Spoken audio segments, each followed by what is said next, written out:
3/4 kilo chicken எடுத்திருக்கேன். அதுக்கு ஒரு மசாலா ரெடி பண்ணிக்கலாம்.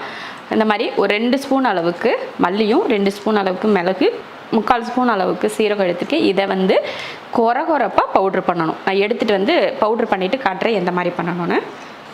பாருங்கள், ஒரு இந்த மாதிரி தான் கொரகொரப்பாக இருக்கணும். நல்லா பவுட்ரு போல் அரைக்கக்கூடாது. இந்த மாதிரி மல்லி மிளகு எல்லாம் இந்த மாதிரி கொரகொரப்பாக இருக்கணும். அதை வந்து இப்போ இதில் சேர்த்துடலாம். 1/2 ஸ்பூன் இஞ்சி பூண்டு பேஸ்ட் போட்டுக்கலாம். அடுத்து 2 பச்சை மிளகாய், நல்லா ஒரு கொத்து மல்லித்தலை, அடுத்து உப்பு,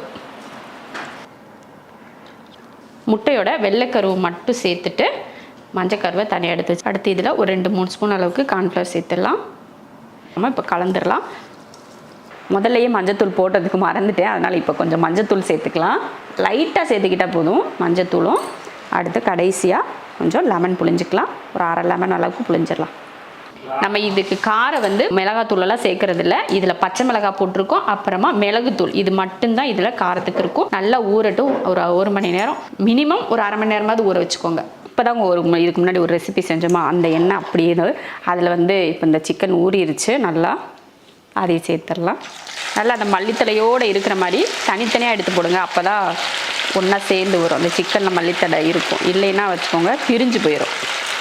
கொஞ்சம் நேரத்துக்கு அப்படியே விட்டிங்கன்னா அந்த கறி அப்படியே அந்த மசாலாவோட சேர்ந்தே வெந்துடும். பாருங்கள், சூப்பராக வெந்துருச்சு. இப்போ எடுத்துடலாம். நம்ம ரொம்ப கலரெல்லாம் இல்லாமல் லைட் கலரில் அருமையான ஒரு பெப்பர் 65 ரெடி ஆயிடுச்சு. இப்போ இதை ஒரு பாத்திரத்துக்கு மாற்றிடலாம்.